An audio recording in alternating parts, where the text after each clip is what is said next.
नमस्कार, जय हिंद, राधे राधे दोस्तों। आप सभी को हमारे YouTube चैनल सामा सर इंडिया में स्वागत है।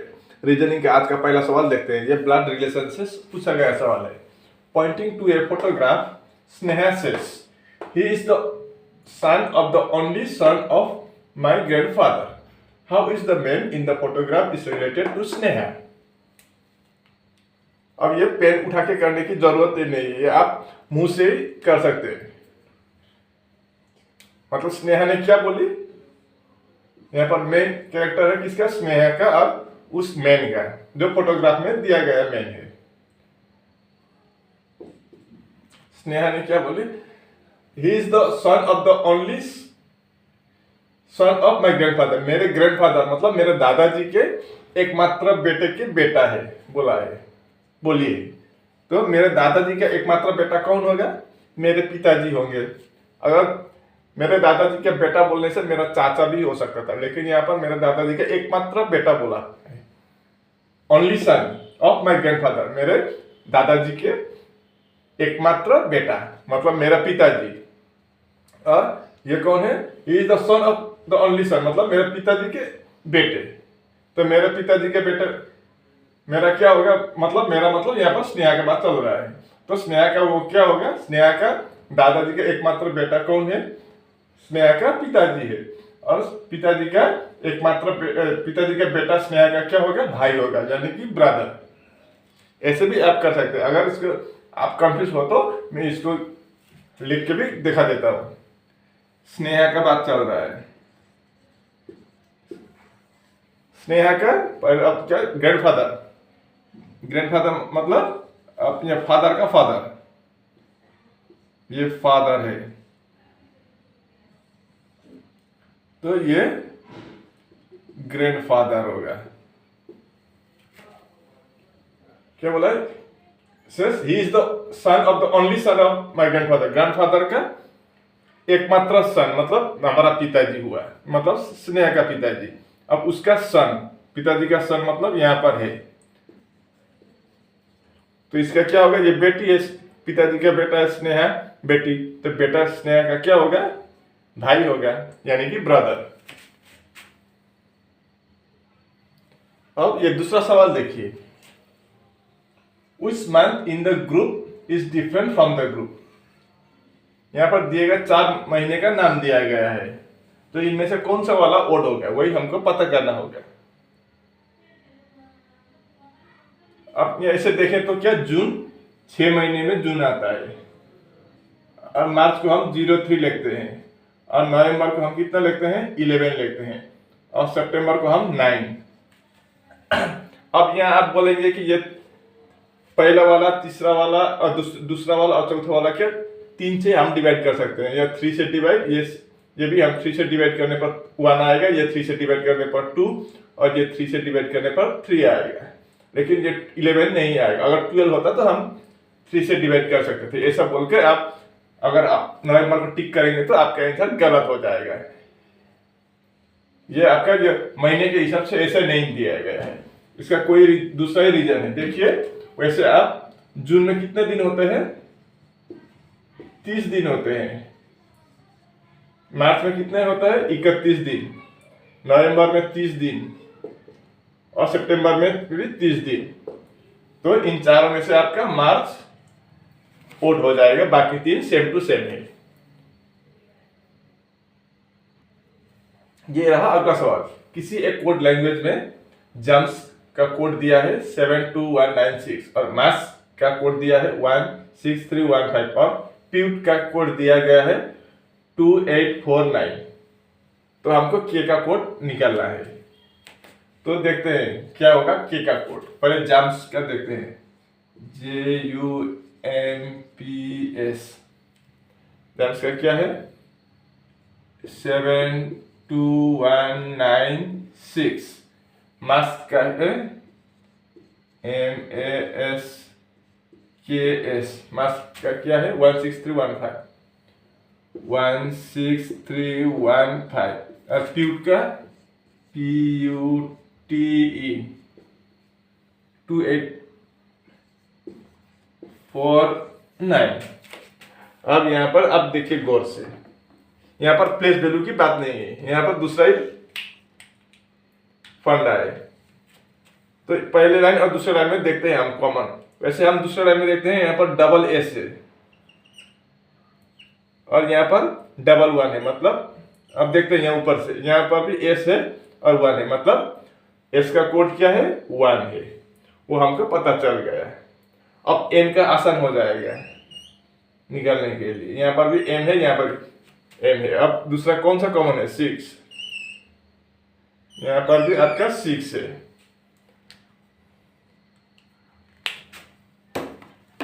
अब देखिए, अब दूसरे लाइन में देखिए, यहाँ पर ए और के बच गया है और यहाँ पर कितना 3 और 5 बच गया है, मतलब ए या तो 3 होगा या 5 होगा और के भी या तो 3 होगा या 5 होगा। इन दोनों में अभी हमको कंफर्म नहीं है। सवाल में क्या पूछा है, के का कोड क्या होगा, तो के का कोड क्या होगा ये हमको निकालना है के का, और या तो 3 या तो 5। यहाँ पर कौन सा ऑप्शन है, 3 है, मतलब के का कोड क्या हो जाएगा, 3 ऑटोमेटिक हो जाएगा। अगर 5 भी होता तो हमको कंफ्यूज कर देता था, लेकिन यहाँ पर 5 नहीं है, सिर्फ 3 और 5 में से 3 दिया गया है, मतलब 3 कंफर्म है के का कोड। अब इस सवाल को देखिए, select the box that can be made by folding the following sheets of paper. यहाँ पर एक पेपर का शीट दिया गया है, अगर इसको हम फोल्ड करें तो इन 4 डाइस में से कौन सा वाला डाइस सही होगा, मतलब यहाँ पर 3 डाइस, 4 में से 3 गलत है, 1 सही है, वही सही वाला हमको पहचानना है। तो अगर इस तरह का डाइस दे तो हम इसको कैसे पहचाने, फोल्ड करने पर क्या क्या आएगा उसका अपोजिट साइड में। हमेशा आप एक बात याद रखिए कि एक बॉक्स छोड़ के दूसरा बॉक्स आपका अपोजिट में आता है। जैसे लूडो के गोटी जो होता है उसमें एक छोड़ के दूसरा अपोजिट में आता है। तो यहाँ पर जो बाहर निकला है, ये 4 लाइन से ये बाहर जो निकला है उसका अपोजिट ये बाहर निकलने वाला ही होता है हमेशा। अगर यहाँ के बदले यहाँ निकल रहे होते तो भी ये इसका अपोजिट, जो बाहर निकलना हुआ आता है वो बाहर निकलने वाला का अपोजिट ही होता है। अगर मान लीजिए कि ऐसा होता है, इधर नहीं है, इधर 4 दिया होता है तो भी ये 4 ही अपोजिट होता है। ये बात आप हमेशा के लिए दिमाग में कैद करके रखिए। अपोजिट जो बाहर निकला होता है, बाहर निकलने का अपोजिट होता है, ये आप याद रखिए। अब तो फिर 2 का अपोजिट कौन होगा, 4 होगा। अब मैंने क्या बोला था, एक छोड़ के, मतलब इसका एक छोड़ के एक अपोजिट, तो 3 का अपोजिट ये बनेगा और 1 का अपोजिट आपका 5। तो क्या मैंने क्या बोला, 1 का अपोजिट 5, 1 का अपोजिट में आपका 5 और 2 के अपोजिट में 4, 2 के अपोजिट साइड में 4 या 4 के अपोजिट में 2, बात एक ही है। और 3 के 6, आपका 3 के 6। अब यहाँ पर देखते हैं पहले डाइस में क्या है, 5 4 2। अब यहाँ पर 2 और 4 अपोजिट साइड है, लेकिन दोनों अपोजिट साइड यहाँ पर दिखाई दे रहा है। अपोजिट साइड क्या होता है, अगर एक साइड दिखाई देता तो दूसरा साइड क्या होता है, उस साइड पीछे की तरफ होता है, तो दिखाई नहीं देता यहाँ पर, लेकिन दोनों साइड दिखाई दे रहा है, मतलब ये वाला डाइस आपका गलत है। अब यहाँ पर देखिए 2 6 2 3, मतलब 3 और 6 विपरीत है, लेकिन यहाँ पर दोनों दिखाई दे रहा है, मतलब ये वाला डाइस गलत है। तीसरा वाला देखते हैं हम, 2 6 1,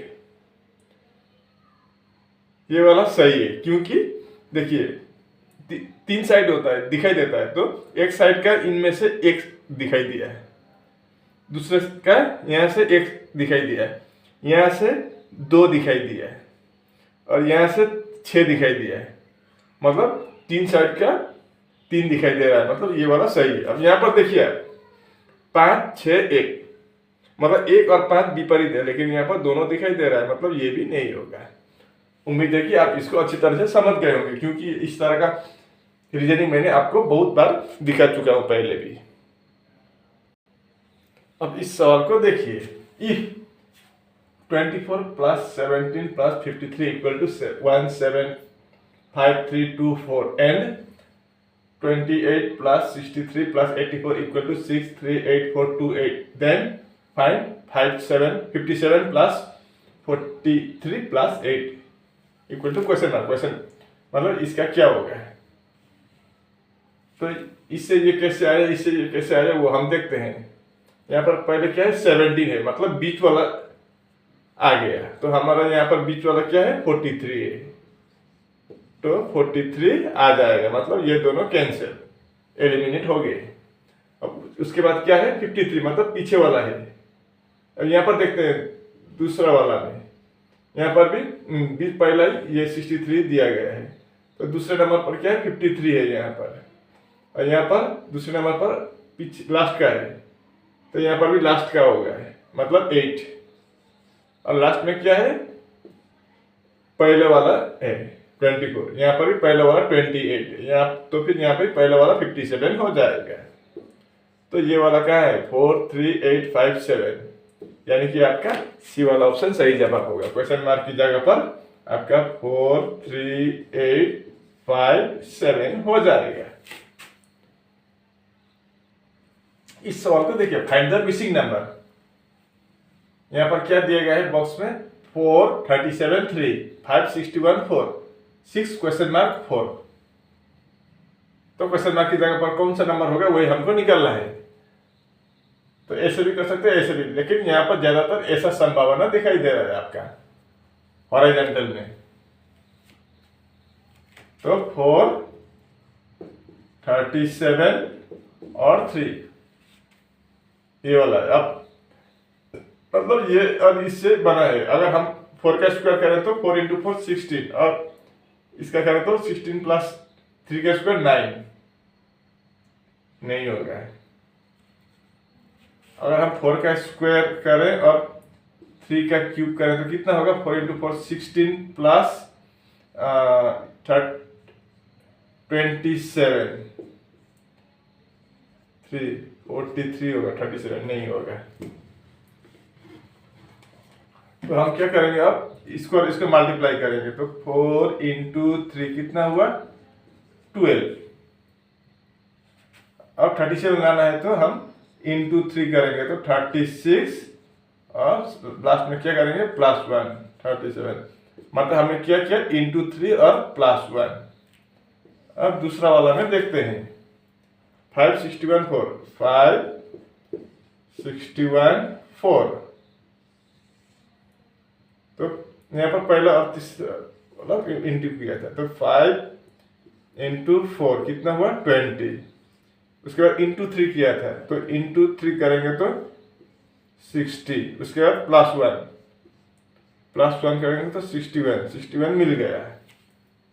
अब तीसरा वाला देखते हैं 6 डैश क्वेश्चन मार्क की जगह पर मैंने डैश दिया 4, और इसको और इसको मल्टीप्लाई करेंगे तो 6 × 4 कितना हो गया 24। अब × 3 करेंगे, यहाँ पर भी × 3,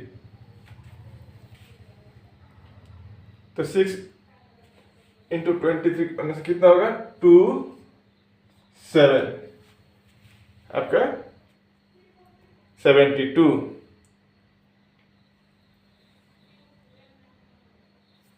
अब यहाँ पर क्या करेंगे +1 करेंगे तो 73, ऑप्शन में 73 नहीं है, इतना लंबा कर दिया, लास्ट में आके आंसर नहीं मिला। तो कोई दूसरा ही लॉजिक होगा, देखते हैं क्या है। ऐसे नहीं हुआ है, 73 नहीं, बाकी तो हमारा आ गया था आंसर। 2 का लॉजिक सेम है, लेकिन तीसरा वाला में हमारा यहाँ पर नहीं हुआ है। तो हम क्या करेंगे 4 का क्यूब करेंगे -3 का क्यूब करेंगे तो कितना होता है देखते हैं। 4 का क्यूब 64 -27, तो हम ऐसे कर देते नीचे लिख देते हैं 27 माइनस कर देते हैं डायरेक्ट, तो 4 - 7 7 एंड ओवर 1, यहाँ पर 4 से 6 से इधर एक लिया था तो यहाँ 5 - 2 3 37 आ गया है। अब यहाँ पर देखते हैं ये वाला हो गया 5³ - 4³ करके देखते हैं। 5³ कितना होता है 125 - 64 61 आ गया है। अब तीसरा वाला कितना होता है 6³ - 4³ 6 क्यूब कितना होता है आपका 216 होता है। और उसके बाद 4 क्यूब कितना होता है 4 × 4 64। अब माइनस कर देंगे तो 215 यानी कि आपका 150 सॉरी ये 4 था, यहाँ पर क्वेश्चन मार्क की जगह पर क्या हो जाएगा 152 हो जाएगा। यहाँ पर लॉजिक क्या था, पहले वाला क्यूब करके माइनस करेंगे तीसरा वाला क्यूब, तीसरा वाला जो दिया है उसका भी क्यूब करेंगे और पहले वाला से तीसरे वाले को हम माइनस करेंगे तो 20 वाला का आंसर निकल आता है। ऐसा है ये। उम्मीद है कि आप इसको अच्छी तरह से समझ गए होंगे। अब आप यहाँ पर देखिए, यहाँ पर बोला गया है कि यहाँ पर 4 वर्ड दिए गए हैं, उन 4 में से 3 एक ही तरह का है और एक अलग तरह का है, वो अलग वाला हमको पहचानना है। यहाँ पर क्या है पिंक, पिंक के मतलब एक कलर का नाम है और ब्लैक भी एक कलर है, यहाँ पर एक कलर ही है और यहाँ रेड भी एक कलर है।